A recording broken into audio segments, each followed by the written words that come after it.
Hi friends जय Jagannath. Fast मु sorry कही दूसरी कारण मुझे बाहागर वीडियो मु पोस्ट करी एपर्तंत मु पोस्ट कर पारनी माने गोटे मास आ 3-4 दिन कम्प्लीट हो कारण जनवरी 26 रे बाहागर होता तो मसे एपर्तंत मो पाखे वीडियो पहुँचनी।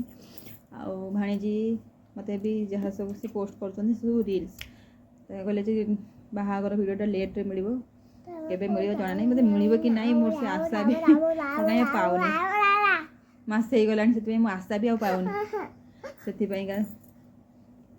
आसी जो छाड़ुन से सब रील्स ही मोर कौन दरकार से माने माने पोस्ट करेंगे रील्स बाहागर भाणीजी या हजबैंड जहाँ भी रील्स से पोस्ट करेंगे मोर से किसी आवश्यकता नहीं मोर बाहागर वीडियोटा मेन दरकार कारण मु यूट्यूब मो चैनल पोस्ट करी तो मत मिलनी से आगुरी सॉरी कही दूसरी मुझे देवी बोली जी मो पाखे थी मुझे मोबाइल जहाँ जी वीडियो शूट करते से ही पोस्ट कर बाकी मो पाखे किसी ना मो मोबाइल भी किस समय हजि जाता मैंने बहुत माने मन दुख था खोजी खोजी खोजी खोजी 1.5 घंटा पाखापाखि पाइली हजि नाला मुझे भावी क्या दे रखापी ना कारण मोर किसी कम था मत कहले माई हिसाब से दीप धरी केमती आगे जीवु भाणीजे पछरे आसवे तो हुए तो से पर्सटा मुझे धरवाई मोर मन भी नाला तो बहुत खोजा खोजी पर फोन कली रिंग है तो एत गहली लोक गहली माने साउंड सुन न थाए तो से नोटिस करके आस मो ननदर सांग माने मत डाकिले कहले मो पाखे अच्छी भल लगे फोनटा पाइली जो फोनटा पाइली अलरेडी बाहागर सरी जाता मुझे ताको भी कही बाहागर सरी जाता से फोनटा पाइली से शूटिंग कर मो द्वारा जो फुल वीडियो तो सारा शूट होके मिल जानी से आगुरी सरी कहीदे जब भी मिले मुझे निश्चिंत ताकू पोस्ट करी आपने देखिए एक्चुअली मुझे कौन करी केमी से बाहागरटा केमी से सब आपने देखिए आउ गोटे बहुत बड़ इनसीडेंट होता से दिन मैंने गोटे बड़ दुर्घटना माने मु बर्ती जाइली गोटे छोट झीटे बर्ती जाता मैंने मो द्वारा से भूल हो जाता कौन होता ना गोटे एत बड़ दीप हाथ बड़ दीप माने मु धरिकी जीवार थिला मंडप जाके मो पछे पछे मो भाणीजी आसबे से दीपटा एत वेट माने कही हेनी माने आपन 5 मिनट भी धरिकी छिड़ाई पारिबेनी एत वेट माने मुझे अध घंटा धरिकी छिड़ाई केमी भावत तो हेवी वेट थिला तो दीप लगी आगे 4-5टा छोट झील भी छिड़ाई दीप धरिकी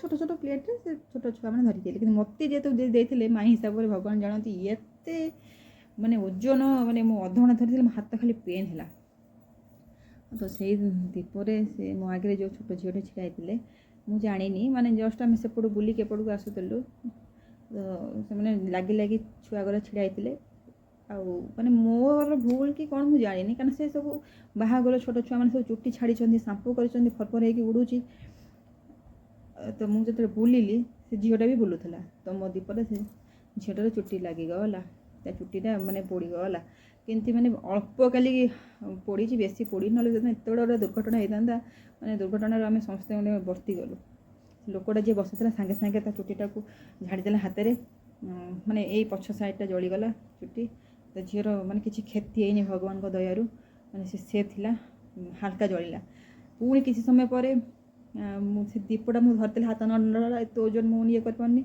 मैंने संभाली पारूनी से दीपटा पुणी मो प्लेट धरे गली पड़ा मुझे हाथ जो प्लेटा धरती से कौन सिंदूर थिला पैसा थिला धान थिला आउे नड़िया जो फूल थिला सब थिला केते कौन थिला मोर मन पड़नी प्लेट धरती प्लेट हल्का थिला से दीपटा पुणी पड़ी लिभिगला पुणी से लोकटे जेपटे बसी थे मो साइड्रे से पुणी कहले ओजन होती आप संभाली पारना मुझे हाँ मुझे ओजन जिन संभाली पारनी माने ये सब से घटी इनसीडेंट माने गोटे बहुत बड़ दुर्घटना आम बर्ती जाइलु झीटा भी सुरक्षित थिला से दिन कही जी मनुष्य मैंने से दिन खुशी थी बाहर ये जिनसा घटला मैंने केत बड़ अघटन गोटे आम बचीगलु जहाँ कहते कौन करमती गोटे मोदन होता मनटा भी दुख था से झीटे भी कांदा छोट छुआटा मो पुआ को बहुत भल पाए मो पु सागर खेले से आम रिलेटिव झी किंतु बहुत कांदिला मुझे जो सरीगला सब कम मुझे डाकिली मुझे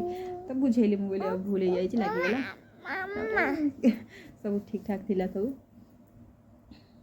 से एक्चुअली दीप धरिकी कौन मु आगे आगे चलिए मो भाणीजी पछे पछे चलिए से मंडप को जी आउ 4-5टा छोट झील भी थे से माने भी आगे आगे जी ଆପଣ ଜାଣିଥିବେ ୱେଡ଼ିଂ କେମିତି ହୁଏ କେରଳାରେ, କେମିତି ଯାହା ଦେଖିଥିବେ। ଏଥିରେ ଟିକେ ମୁଁ ଭଲସେ ଦେଖେଇଥାନ୍ତି, ଡେସ୍କ୍ରାଇବ୍ କରିଥାନ୍ତି, ସବୁ ବୁଝେଇଥାନ୍ତି, କିନ୍ତୁ ମୋ ପାଖରେ କିଛି ନାହିଁ। ଯେବେ ମିଳିବ ମୁଁ ସେବେ ଆପଣଙ୍କୁ ପୋଷ୍ଟ କରିବି। ଆଉ ମୋ ମନ ବି ଦୁଃଖ ଏପର୍ଯ୍ୟନ୍ତ ମୋତେ ମାନେ ଭିଡ଼ିଓଟା ମିଳିପାରିନି, କାରଣ ମୋ ପାଖରେ କିଛି ଭିଡ଼ିଓ ହିଁ ନାହିଁ ନା। ମାନେ ମୁଁ ସେଠି କ'ଣ କରୁଥିଲି, କିଛି ଭିଡ଼ିଓ ହିଁ ନାହିଁ। ତ ମୁଁ ଯେତିକି ଯାହା ମାନେ ସୁଟ୍ କରିଛି ମୋର ନୁହେଁ, ଅନ୍ୟମାନଙ୍କର ସୁଟ୍ କରିଛି, ଅନ୍ୟ ସବୁ କିଛି ଦେଖେଇଛି। ତ ମୋର ସେଠି କିଛି ଭୂମିକା କ'ଣ ଥିଲା କ'ଣ ନାହିଁ, ମୁଁ କ'ଣ କରିଥିଲି, ମାନେ ମୋ ପୁଅ ସେଠି କ'ଣ କରୁଥିଲା, ଆମ ରିଲେଟିଭ୍ ମାନେ କ'ଣ କରୁଥିଲେ, ଆମ ଘର ଲୋକ କ'ଣ କରୁଥିଲେ, କିଛି ହିଁ ମୋ ପାଖରେ ନାହିଁ। ତ କ'ଣ କରାଯିବ। ସେଥିପାଇଁ ପୁଣି ଏଗେନ୍ ସରି। ଆପଣମାନେ ଭାବୁଥିବେ ଯେ ଇଏ କହିଦେଲେ ଭିଡ଼ିଓ ପୋଷ୍ଟ କରିବି, ଏପର୍ଯ୍ୟନ୍ତ କରିନି। ତ ମୋ ପାଖରେ ହିଁ ନାହିଁ, ତ ମୁଁ ଆଉ କେମିତି ପୋଷ୍ଟ କରିବି। ଯେତେବେଳେ ମୋତେ ମିଳିବ ମୁଁ ସେତେବେଳେ ହିଁ ପୋଷ୍ଟ କରିବି। ଠିକ୍ ଅଛି। ଫିର୍ ବି ମୁଁ ଆପଣମାନଙ୍କୁ ରିକ୍ୱେଷ୍ଟ କରିବି, ମୋ ଭିଡ଼ିଓ ସବୁ ଦେଖନ୍ତୁ, ମୋ ଚ୍ୟାନେଲକୁ ସବସ୍କ୍ରାଇବ୍ କରନ୍ତୁ, ଲାଇକ୍ କରନ୍ତୁ, କମେଣ୍ଟ ଦିଅନ୍ତୁ। ଏତିକି କହିପାରିବି। ରିସେପସନ୍କୁ ଯାଇଥିଲୁ। ଆମର ଆକ୍ଚୁଆଲି ବାହାଘର ଦିନ ହିଁ ରିସେପସନ୍ ରଖାଯାଏ। ଯେଉଁଦିନ ବାହାଘର ସେଦିନ ରିସେପସନ୍ ହିଁ ରଖାଯାଏ। ଯେହେତୁ ଭାଣିଜୀ ଟିକେ ଦୂରରେ ବାହା ହେଇଛି, 2.5 ଘଣ୍ଟାର ବାଟ, ସେଥିପାଇଁ କାରଣ ସେଠୁ ମାନେ ମଣ୍ଡପରୁ ଅଡ଼ିଟୋରିୟମରୁ 2ଟା ପାଖାପାଖି ବିଦା ହେଲେ ତାଙ୍କ ଘରେ ପହଞ୍ଚୁ 4:30 ପାଖାପାଖି ହେଇଯାଇଥିବ। ତ ଆମର ରିସେପସନ୍ଟା ସେଇ ସନ୍ଧ୍ୟାବେଳେ ରହେ। ଯେହେତୁ ପାଖାପାଖି ବାହାଘର ହେଇଥାଏ ସେଇଦିନ ହିଁ ରଖନ୍ତି।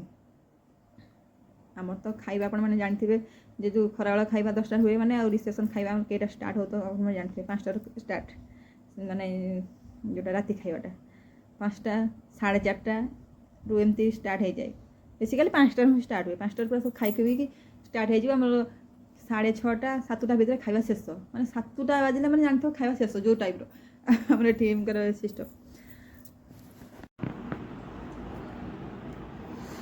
ପୁଟୁ ଆଉ କଦଳୀ ସକାଳୁ ସକାଳୁ ଖାଇବା ମୋ ପୁଅକୁ ଖୋଉଛି, କାହିଁକିନା କାଲି ସେଠୁ ଆସିଲା ପରେ ବାହାଘର ସାରିକି ଖୋଇଥିଲି। ସେ ସନ୍ଧ୍ୟା 5:30 6ଟା ଭିତରେ ପୁଅ ଖୋଇଥିଲି, କାରଣ ସେ ଶୋଇନଥିଲା। ଆଉ ତାକୁ ସେଠି ଖୋଇଥିଲି ଅଳ୍ପ, ଆଉ ଖୋଇନଥିଲି, ସେ ଶୋଇ ପକାଇଥିଲି ସେମିତି। ଲାଷ୍ଟ ଖାଲି ସେ ଫିଡ଼ିଂ କରିକି ଶୋଇ ପଡ଼ିଥିଲା। ମୁଁ କହିଲି ନାଇଁ, ତାପରେ ନିଦ ତାକୁ ବହୁତ ଟାୟାର୍ଡ଼, ମାନେ ଏତେ ଗରମ ସାଂଘାତିକ। ଯା କହିଲି ପୁଅକୁ ଟିକେ ଯାଉଛି ନା ଜଲ୍ଦି ସକାଳୁ ଖୋଇଦେ, ପୁଣି ଖାଇସାରିଲା ପରେ ଆମେ ପୁଣି ଭାଣିଜୀ ଘରକୁ ଯିବୁ, ମାନେ ତା ଶାଶୁ ଘରକୁ ଯିବୁ। ଆଜି ତାଙ୍କର ରିସେପସନ୍, ତ ଏଠୁ ଦିନରୁ ବାହାରିବାକୁ ପଡ଼ିବ, 1ଟା ବେଳୁ ବାହାରିବାକୁ ପଡ଼ିବ ରେଡ଼ି ହେଇକି ତାଙ୍କ ଘରକୁ ଫାଷ୍ଟ ଯିବୁ। ତାପରେ ସେଠୁ ପୁଣି ତାଙ୍କର ଅଡ଼ିଟୋରିୟମ୍ ଯିବୁ, ତାଙ୍କ ରିସେପସନ୍ ମାନେ ଯେଉଁଠି ଅଛି ସେଠିକି ଯିବୁ। ଆଉ ସକାଳୁ ଉଠିକି ମଣିଷ ମାନେ ଯାହା ସବୁ କପଡ଼ା ଅସନା ଅଛି ତାକୁ ସଫା କରିକି ମୁଁ ପୁଅ ଖୋଇଦିଏ, ତାପରେ ପୁଣି ରେଡ଼ି ହେବାକୁ ପଡ଼ିବ। ମୋ ପୁଅକୁ ମୁଁ ରେଡ଼ି କରିଦେଲି, ତାପରେ ମୁଁ ବି ରେଡ଼ି ହେଇଗଲି। ଆଉ ରିସେପସନ୍ରେ ପିନ୍ଧିକି ଯିବା ପାଇଁ ତା ପିଇସି ଏଇ ଡ୍ରେସ୍ଟା ତା ପାଇଁ ଆଣିଥିଲି, ଶାଢ଼ୀଟା ସେ ପିନ୍ଧିଦେଲା, ତାପରେ ମୁଁ ବି ରେଡ଼ି ହେଇଗଲି। ବନ୍ଧୁବାନ୍ଧବ ଆସି ପହଞ୍ଚିଗଲେ। 1:30ରେ ଆମେ ଘରୁ ବାହାରିଲୁ ଭାଣିଜୀ ଘରକୁ ଯିବା ପାଇଁକା, କାରଣ ତାଙ୍କ ଘରେ ପହଞ୍ଚିବାକୁ 2.5 ଘଣ୍ଟା ଭଳିଆ ସମୟ ଲାଗିବ, 3 ଘଣ୍ଟା ଭଳିଆ। ସବୁ ବନ୍ଧୁବାନ୍ଧବ ଆସି ପହଞ୍ଚିଗଲେ। କାର୍ଟା ଯେହେତୁ ବାହାଘରରେ ଦିଆହେଇନଥିଲା, ତାଙ୍କ ପୁଅ ଘର ଗାଡ଼ିରେ ବିଦା ହେଇଥିଲେ, ସେଥିପାଇଁ ଆଜି କାର୍ଟା ତାଙ୍କ ଘରେ ଦେଇଦେଇକି ଆମେ ଆସିବୁ। ଆଉ ବଡ଼ ଭାଇ ନଣନ୍ଦେଇ କାର୍ରେ ଯିବେ, କାର୍ଟାକୁ ରଖିଦେଇକି ଫେରିଲା ବେଳକୁ ବସ୍ରେ ଆସିଛି, ତାଙ୍କର କାର୍ଟା ଦେଇଦେବେ। ମାଛ ବସ୍ରେ ବସିଗଲୁ। ମୁଁ ଭାବିଲି ଯେତେବେଳେ ବସ୍ ମାନେ ଏସି ହେଇଥିବ, ଏସିରେ ଚାରିଆଡ଼େ ଖାଲି ଫ୍ୟାନ୍ ଲାଗିଛି, ଛୋଟ ଛୋଟ ଫ୍ୟାନ୍। ବସ୍ ହେଲା ବେଳକୁ ଫ୍ୟାନ୍ଟା ବୁଲୁଛି ଗୋଟେ ପ୍ରକାର, ଝାଳ ବି ଶୁଖି ଯାଇଥିଲା। ତାଙ୍କ ଘରେ ଅଧଘଣ୍ଟା ରହିକି ଆମେ ପଳେଇ ଆସିଲୁ କନଭେନ୍ସନ୍ରେ, ଯେଉଁଠି ତାଙ୍କର ରିସେପସନ୍ ପାର୍ଟି ଦେବାର ଥିଲା। ସେଠି ଆସି ପହଞ୍ଚିଗଲୁ। ଆଉ ମାନେ 6ଟା ଭିତରେ ଖାଇ ଖୁଇକି 6:30 ଭିତରେ ଆମର ଯେଉଁ ବନ୍ଧୁବାନ୍ଧବ ଆସିଥିଲେ, ସେ 2ଟା କାର୍ ମାନେ ଗାଡ଼ିରେ ବିଦା ହେଇଗଲେ ବସ୍ରେ। ବାକି ଆମେ ଘର ଲୋକ ରହିଲୁ। ଆଉ ତାଙ୍କର ଯାହା ସବୁ ଫଙ୍କସନ୍ ରଖୁଛନ୍ତି, ସଙ୍ଗୀତ ଡ୍ୟାନ୍ସ, ତାଙ୍କ ଫ୍ୟାମିଲି ସବୁ କରୁଛନ୍ତି। ଆମେ ବି ସେଇ ଖାଇ ପିଇକି 9ଟାରେ ବାହାରିଲୁ, କାରଣ ଆମେ ଘରେ ପହଞ୍ଚୁ ଆମକୁ 10:30 11ଟା ପାଖାପାଖି ହେଇଯିବ। ଆଉ କାରଣ ରାସ୍ତା ବି ଭଲ ନୁହେଁ, ପୁରା ଏମିତି ଗୋଲେଇ ବଙ୍କା ରାସ୍ତା କରା, ରେଲୱେ କ୍ରସିଂ 3ଟା ଅଛି। ସେ ଅନୁସାରେ ଆମେ ଘରେ ପହଞ୍ଚିଲା ରାତି 10:30 11ଟା ହେଇଯିବ। ଆଉ ମୋତେ କହିଲେ ସୁଟିଂ କରିବାକୁ, ମୁଁ ସୁଟିଂ କରୁଛି। ମୋ ନଣନ୍ଦ ଡ୍ୟାନ୍ସ କରୁଛନ୍ତି, ପଛରେ ନଣନ୍ଦେଇ ଆଉ ବଡ଼ ଭାଇ ବସୁଛନ୍ତି, ମୋ ପୁଅ ବି ଠିଆ ହେଇଛି, ତ ଡ୍ୟାନ୍ସ କରୁଛନ୍ତି, ମୁଁ ସୁଟିଂ କରୁଛି। ଡ୍ରାଇଭରକୁ କହୁଛନ୍ତି ଏଇ ଗୀତ ଲଗା, ଡ୍ରାଇଭର ଲଗାଉଛନ୍ତି। ରାତିରେ ଆଉ କ'ଣ କରାଯିବ, ବସ୍ରେ ଆଉ କେହି ନାହାନ୍ତି, ଆମେ ଫ୍ୟାମିଲି ଲୋକ ଆରାମସେ ନାଚି କୁଦିକି ଆସୁଛୁ। ଆଉ କାହିଁକି ଘରେ ବି ପହଞ୍ଚିବାର ଅଛି ରାତିରୁ। ମୁଁ ଭାବୁଛି 10:30 11ଟା ହେଲେ ବି ମୁଁ ଘରକୁ ପଳେଇବି, କାରଣ ପରଦିନ ଆମର ଟିକେଟ୍ ହେଇଛି ଆନ୍ଧ୍ରା ଯିବା ପାଇଁକା। ସେଥିପାଇଁକା ଘରେ ପହଞ୍ଚିଲା ପରେ ପୁଣି ପ୍ୟାକିଂ କରିକି ଆମକୁ